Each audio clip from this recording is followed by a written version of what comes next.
अस्सलाम वालेकुम क्लास। आज हम देखते हैं कैपिटल बस्टिंग और रिस्क के हवाले से 9 है। इसमें जो टॉपिक्स हमने कवर करने हैं: company and project cost of capitals, measuring the cost of equity, setting discount rates without beta, और जो सर्टेनिटी इक्विवेलेंट्स हैं उनको हम डिस्कस करेंगे। Discount rates for international. So company cost of capital अगर हम देखें तो firm value can be stated as the sum of the value of its various assets. So for example firm value अगर हम बात कर रहे हैं और उसके पास जो है ना दो एसेट्स हैं, ए और बी, तो प्रेजेंट वैल्यू ऑफ ए और प्रेजेंट वैल्यू ऑफ बी को जब हम ऐड करेंगे तो हमारे पास फर्म वैल्यू। सो कंपनी के कॉस्ट ऑफ कैपिटल्स के एंगल से हम चीज़ों को देखें तो फर्ज करें हमारे पास जो स्पेकुलेटिव वेंचर्स हैं उनमें जो डिस्काउंट रेट एप्लीकेबल रफली होता है वो 30% होता है। न्यू प्रोडक्ट्स में वो 20% है। एग्जिस्टिंग बिजनेस की बात करें तो वो 15% है। तो ये कंपनी का कॉस्ट ऑफ कैपिटल है। अगर हम कॉस्ट इम्प्रूवमेंट्स कोई नॉन टेक्नोलॉजी है उसके वाले से देखें तो हमारे पास कॉस्ट लीस्ट कैटेगरी में फॉल करती है, फॉर एग्जांपल 10%।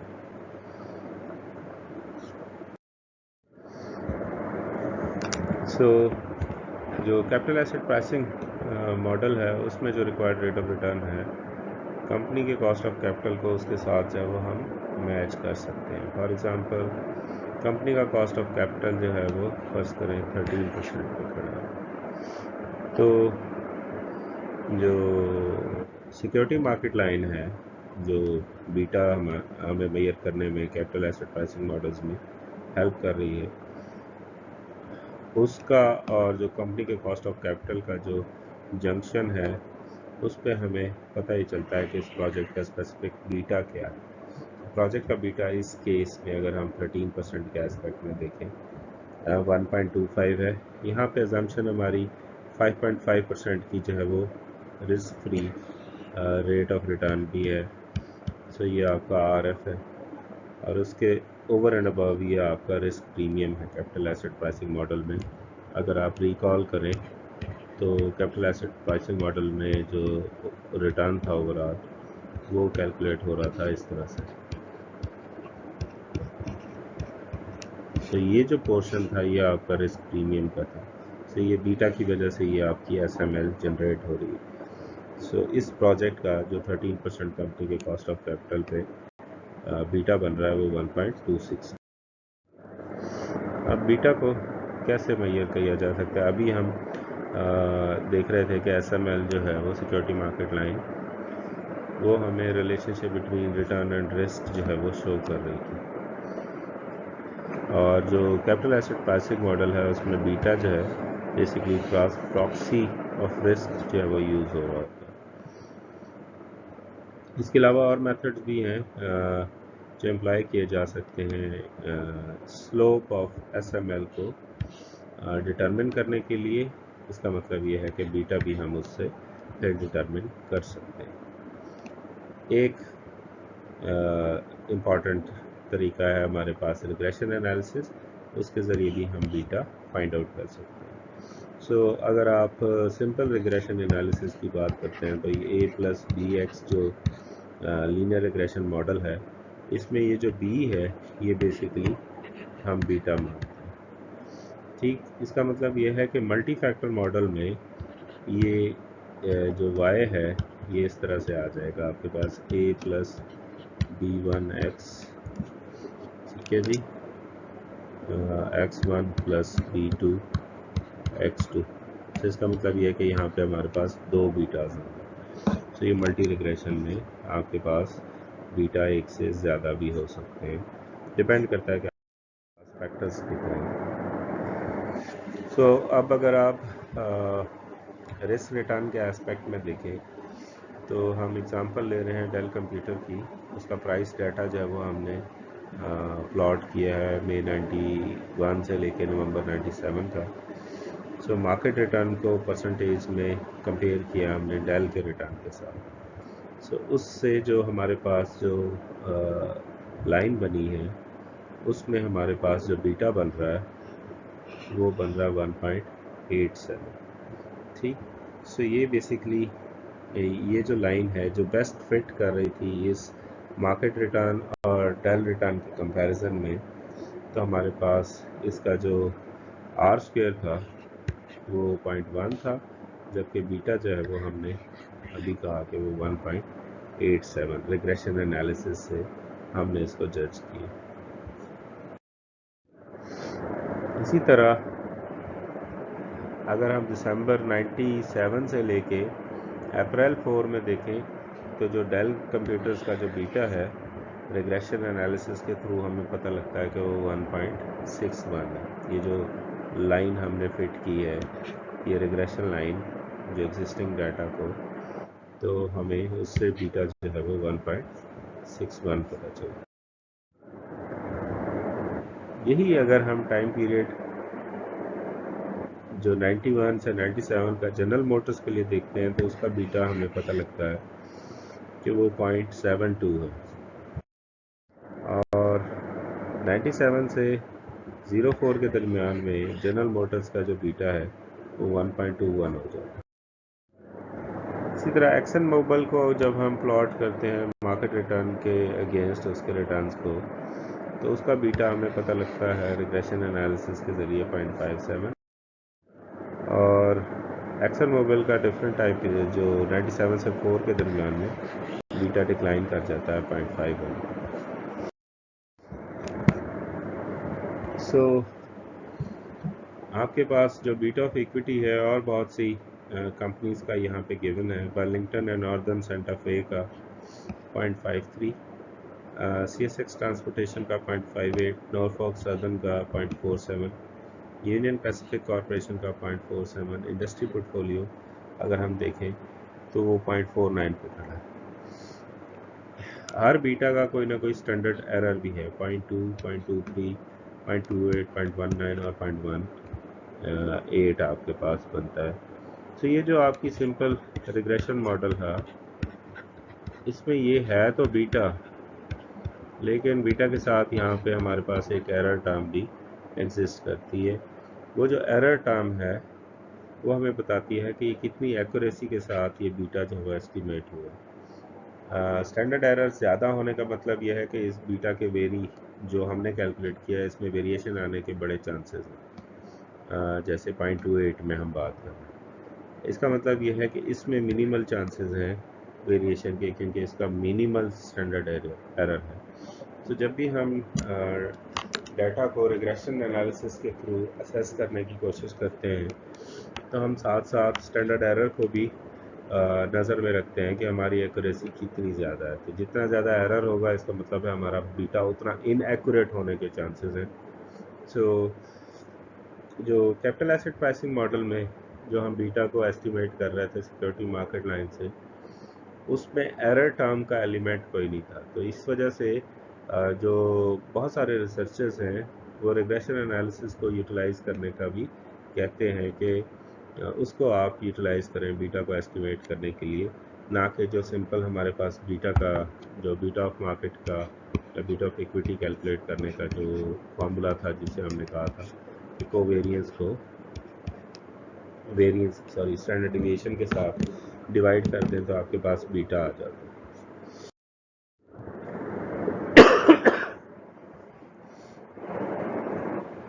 सो अगर आप इस डाटा को देखें जो शार्प एंड कूपर ने 1972 में हमें दिया, तो जो 10 हाई बीटास थे, ठीक, और 1 जो है वो बेसिकली लो बीटा है, तो उसमें percentage in the same class 5 years later, 5 साल बाद उसमें कितने परसेंट फॉल करते थे?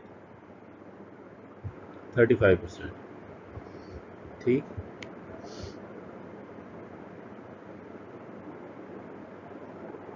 और वो 18% हुआ 9 पे, 16%, 17, और लोएस्ट बीटा पे 40% था। लेकिन अगर आप विद इन वन क्लास देखें तो आपका जो 5 ईयर्स लेटर में परसेंटेज चेंज जो नज़र आता है आपको 69% कंपनीज का जो है वो बीटा चेंज होता हुआ नज़र आता है। इसका मतलब ये हुआ कि बीटा स्टेबल नहीं है, वो हाईली वेरिएबल है, हर इंस्टेंस में उसने फ्लक्चुएट हो जाना है। जैसे देखें लोएस्ट बीटा में भी आपके पास 40% से जो परसेंटेज चेंज है वो 62% तक चला जाता है। So beta is not that stable a measure, आपको हर वक्त में उसे दोबारा कैलकुलेट करना चाहिए। यानी अगर आपने फर्ज करें 2019 में एक कंपनी का बीटा कैलकुलेट किया था तो लाजमी नहीं कि 2020 में भी वो सेम बीटा चल रहा हो। सो ये वेरी करता रहेगा। Even with in time period भी अगर आप कहते हैं कि मैंने जनवरी से मार्च का किया था तो वो डिफरेंट होगा एज़ कम्पेयर टू फर्ज करें मैं कहता हूँ अप्रैल टू जून का कंपेयर टू नेक्स्ट क्वार्टर जो हमारे पास है जुलाई से सितंबर का, और फिर है जी हमारे पास अक्टूबर से दिसंबर। सो ये वेरिएशंस भी आपको अच्छी खासी मिल जाती है। सो बीटा जो है वो एवरी प्राइस मूवमेंट के साथ चूँकि स्टॉक के रिटर्न्स चेंज हो रहे होते हैं तो इस वजह से उसकी स्टेबिलिटी जो है वो नहीं है, वो कांस्टेंट नहीं हो सकता। अब जब हम कंपनी के कॉस्ट ऑफ कैपिटल की बात करते हैं, शुरू में हमने इसको COC से एब्रीवेट किया था। It is basically based on the average beta of the assets. तो जितने भी एसेट्स हैं उनका एवरेज बीटा ले लें। So average beta of assets is based on percentage of funds in each asset. सो इसका मतलब यह है कि वेटेड एवरेज बीटा की बात हो रही है। हर एसेट में जितने आपने फंड्स एलोकेट किए हैं उससे आपको एवरेज बीटा जो है वो जनरेट हो सकता है। सो एग्ज़ाम्पल लेते हैं हम 1/3 जो न्यू वेंचर्स है उसका बीटा जो है वो 2 है।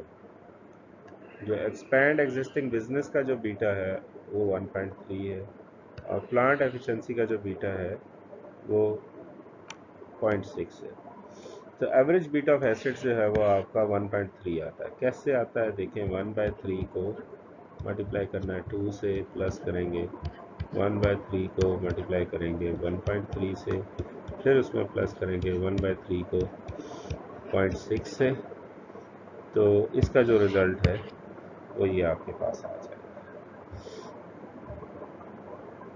1.3 के करीब।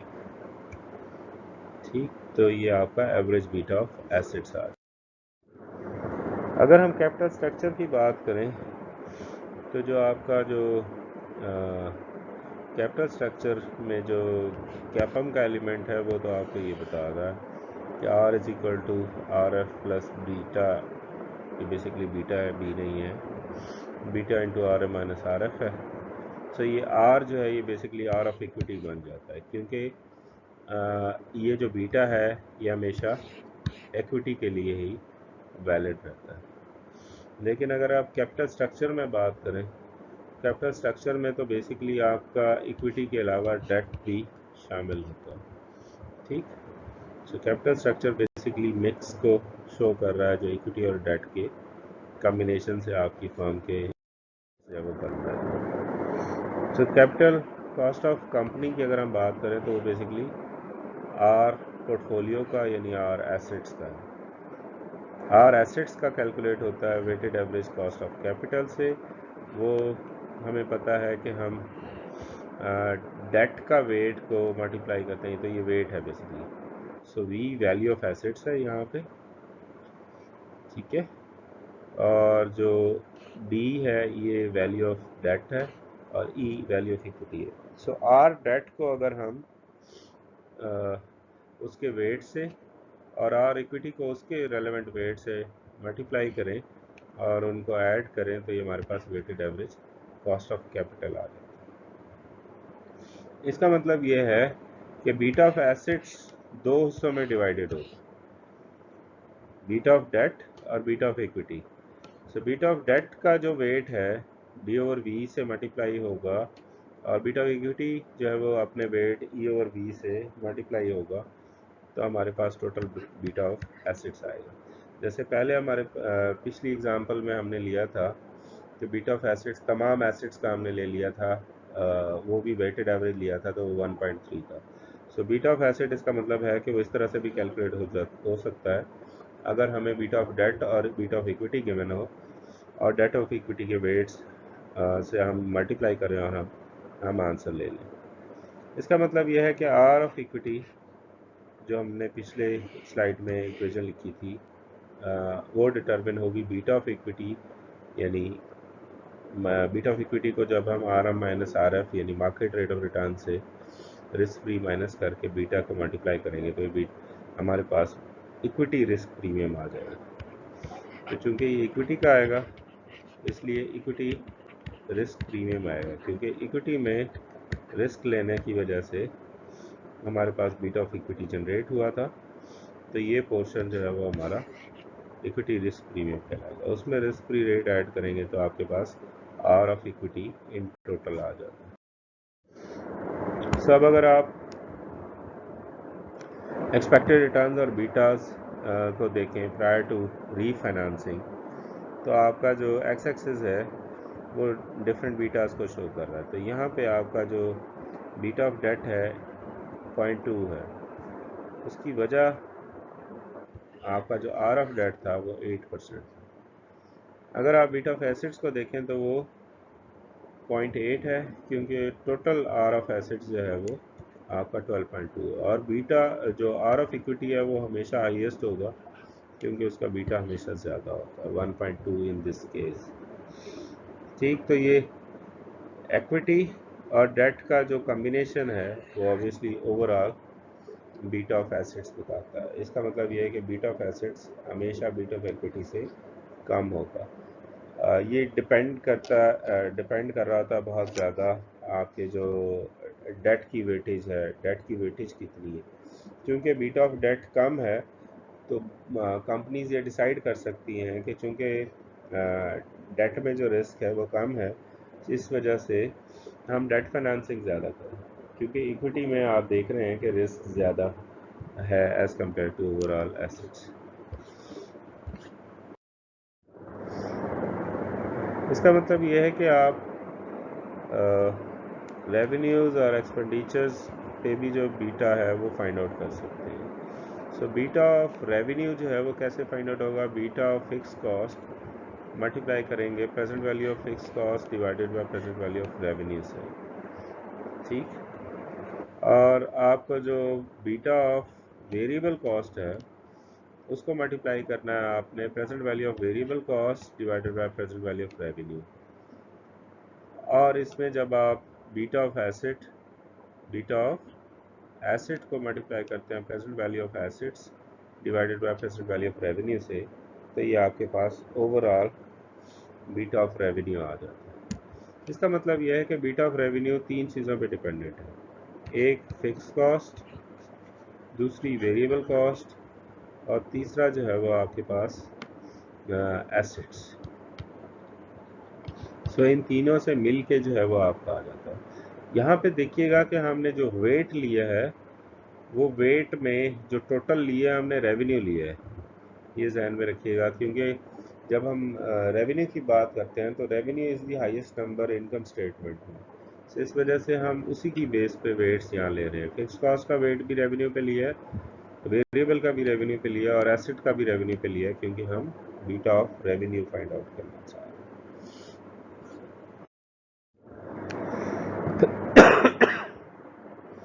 इसका मतलब यह है कि अगर हम उस इक्वेशन को एडजस्ट करें तो बीटा ऑफ एसेट हम इस तरह से भी फाइंड आउट कर सकते हैं कि बीटा ऑफ रेवेन्यू हो हमारे पास, उसको हम मल्टीप्लाई करें present value of revenue minus present value of variable cost और उसे डिवाइड करें प्रेजेंट वैल्यू ऑफ एसेट से।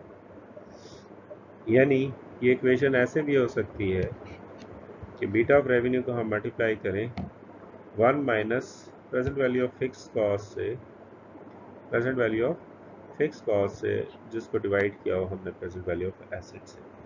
तो हमारे पास ये दो फार्मूलाज जो है वो एग्जिस्ट करते हैं। इसका मतलब ये है कि अगर मुझे present value of revenue, variable cost और एसेट दिया हो तो मैं बीटा ऑफ रेवेन्यू को यूज़ करके beta of assets find out कर सकता हूँ। लेकिन मुझे प्रेजेंट वैल्यू ऑफ रेवेन्यू ना दिया हो, ना ही present value of revenue cost दिया हो, मुझे present value of fix cost दिया हो और एसेट दिया हो, बीटा ऑफ रेवेन्यू दिया हो, तो मैं इस फार्मूला से beta of asset find out कर सकता हूँ। सो नेक्स्ट कॉन्सेप्ट जो है वो हमारा रिस्क डिस्काउंटेड कैश फ्लो और CEQ का है। ठीक, तो ये बेसिकली है क्या, आपके कैश इक्विवेलेंट जो है वो आपकी प्रेजेंट वैल्यू का जो आपका फार्मूला था वो था कैश फ्लो डिवाइडेड बाय जो फ्यूचर कैश फ्लोज है डिवाइडेड बाय 1 + r की पावर t। सो अगर आप कैश इक्विवेलेंट कोशेंट की बात करते हैं या वो अमाउंट की बात करते हैं, तो उसको अगर आप डिस्काउंट करें रिस्क फ्री रेट के साथ तो भी तो आपकी प्रेजेंट वैल्यू आएगी। एग्जाम्पल देखते हैं हम। Project A is expected to produce cash flow जो हमारे पास है 100 million for each of the 3 years, यानी अगले 3 साल के लिए, given a risk free rate of 6% and a market premium of 8% and beta of 0.75, what is the present value of project. ठीक, सो हमारे पास पहले तो हमने आर फाइंड आउट करना है। आर का फार्मूला था हमारे पास RF plus beta into RF minus RF। सो RF माइनस RF जो है वो हमारे पास मार्केट प्रीमियम दे रखा है 8%, तो इसलिए 8 लिखा है हमने। सो RF माइनस RF का नेट रिजल्ट उन्होंने बताया हुआ है। बीटा हमें बताया उसने 0.75 है और रिस्क फ्री रेट है हमारे पास 6, तो ये R जो है हमारे पास आ रहा है 12%। सो अब हम इनको डिस्काउंट करेंगे 12% पे, तो हमारे पास 100 मिलियन फॉर 3 years था, तो 100 की प्रेजेंट वैल्यू अगर हम निकालें तो इसका मतलब ये है कि हम बेसिकली यहाँ पे ये कर रहे हैं 100 डिवाइडेड बाय 1.12 की पावर 1, तो 89.3 आया। यहाँ हम कर रहे हैं 100 डिवाइडेड बाय 1.12 की पावर 2 क्योंकि 2 साल हैं। तीसरे में हम कर रहे हैं 100 डिवाइडेड बाय 1.12 की पावर 3, तो 71.2 आया। टोटल जो प्रोजेक्ट की प्रेजेंट वैल्यू है वो आ रही है 240.2। यही हमसे पूछा था उसने। ठीक, अब अज्यूम ये करते हैं कि कैश फ्लो जो है वो चेंज हो जाता है, लेकिन वो है रिस्क फ्री। तो अब नई जो प्रेजेंट वैल्यू है वो क्या है। कैश फ्लो रिस्क फ्री है, इतना हाईलाइट इसलिए किया है कि आपका ये जो प्रेजेंट वैल्यू 12% पे लिया आपने, ये अगर रिस्क फ्री हो जाए 6% पे हो जाए, तब आपके जो प्रेजेंट वैल्यूज़ हैं वो चेंज हो जाएंगी। इसका मतलब है टोटल सम भी आपका चेंज हो जाएगा। ठीक, तो ये 6% पे आपने लिया और आपके जो कैश फ्लोज हैं वो सेम रहते हैं। उसकी रीज़न हमने जो है वो ये ली, रिकॉल करें प्रीवियस लेक्चर्स में भी हमने कहा था जो एडजस्टमेंट है रिस्क की वो करने के लिए हम पहले इन कैश फ्लोज को जो है वो डिस्काउंट करेंगे, उसमें जो 6% का इफेक्ट है वो माइनस करेंगे, तो हमारे पास नए कैश फ्लोज आएंगे और फिर उनको जब हम डिस्काउंट करेंगे तो अल्टीमेटली हमारे पास रिजल्ट 240.2 का ही आएगा। सो अल्टीमेटली हम रिस्क फ्री से लें या जो हमारे पास normal risk rate of return था कॉस्ट ऑफ इक्विटी का वो लें, हमारा जो प्रोजेक्ट की कॉस्ट है प्रेजेंट वैल्यू है दैट रिमेन। ठीक, सो आप बेसिकली रिस्क फ्री बनाने के लिए हमने कहा कि जो 94.6 जो था वो रिस्क फ्री था। सो ये सर्टेनिटी इक्विवेलेंट आपके पास आ गया, CEQ जो था आपके पास सर्टेनिटी इक्विवेलेंट कि ये तो आपको मिलना ही मिलना है, 100 नहीं मिलेगा, 94.6 मिलेगा। ठीक, तो आपका इस 100 का सर्टेनिटी इक्विवेलेंट जो है वो 89.6 है और थर्ड ईयर के 100 का 84.9।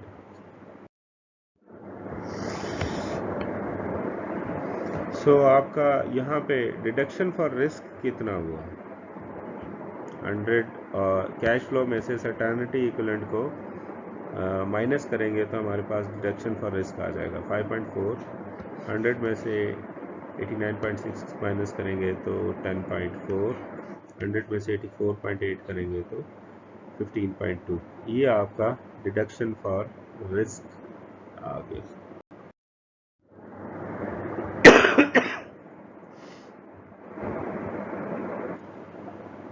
अब अगर हम बात करें इसी एग्जांपल में आगे तो जो डिफरेंस बिटवीन जो 100 और सर्टेनिटी इक्विवेलेंट था वो 5.4% का ही हुआ। इसको हम कंसिडर कर सकते हैं annual premium on risky cash flow. So risky cash flows पे जो एनुअल प्रीमियम है वो इस तरह से हम डिटरमिन कर लेंगे। जो पहले साल में हमारे पास 100 माइनस 94.6 से आया था 5.4%। सो अगर हम ये कहें कि रिस्की कैश फ्लो को हम 1.054 ये जो 5.4% आया था उससे डिवाइड करेंगे तो ये हमारे पास आ जाएगा सर्टेनिटी इक्विवेलेंट कैश फ्लो आ जाएगा। सो सर्टेनिटी इक्विवेलेंट कैश फ्लो अगर आप बात करें तो ये आपके पास 100 को 1.054 से डिवाइड करने से 94.6 आता है। उसकी पावर 2 कर दें तो दूसरे साल का कैश और तीसरे साल का आपके पास कैश आ जाए।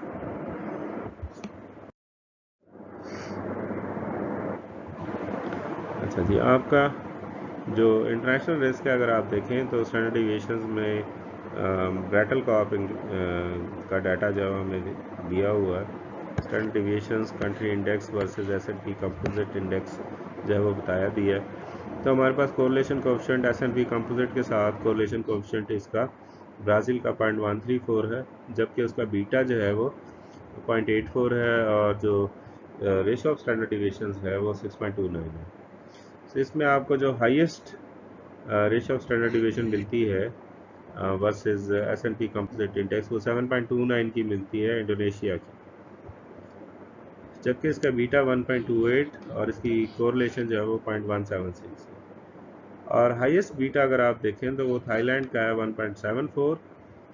इसकी जो रेशियो ऑफ स्टैंडर्ड डिविएशंस है वो भी हाई है, लेकिन कोरिलेशन कोएफिशिएंट इसका अमंग ऑल दी कंट्रीज वो हाईएस्ट है विद S&P कंपोजिट इंडेक्स। तो इसका मतलब यह है कि कंट्री टू कंट्री जो है वो रिस्क वेरी करता है।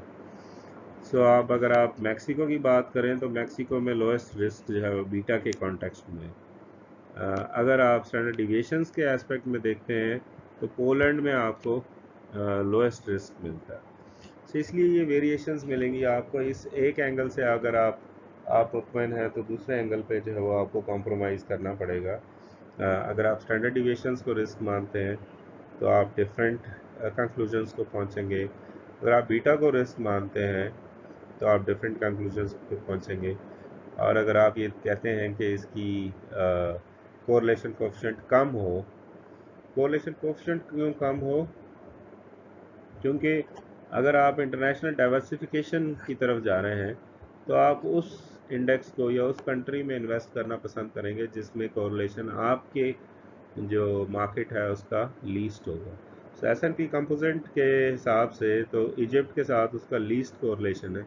इसका मतलब है डाइवर्सिफिकेशन का सबसे ज़्यादा बेनिफिट इन्वेस्टर को, अमेरिकन इन्वेस्टर को इजिप्ट में इन्वेस्ट करने से होगा। ठीक, उसके बाद जो नेक्स्ट हाईएस्ट है आपका 0.131 मैक्सिको में इन्वेस्ट करने से होगा, फिर ब्राज़ील में इन्वेस्ट करने से होगा एंड सो इन तीनों इंडिकेटर्स की बेसिस पे आपकी जो पोर्टफोलियो की चॉइसेस हैं वो डिफरेंट होंगी। That's it for today's lecture. If you have any query, please ask. Thank you. Allah.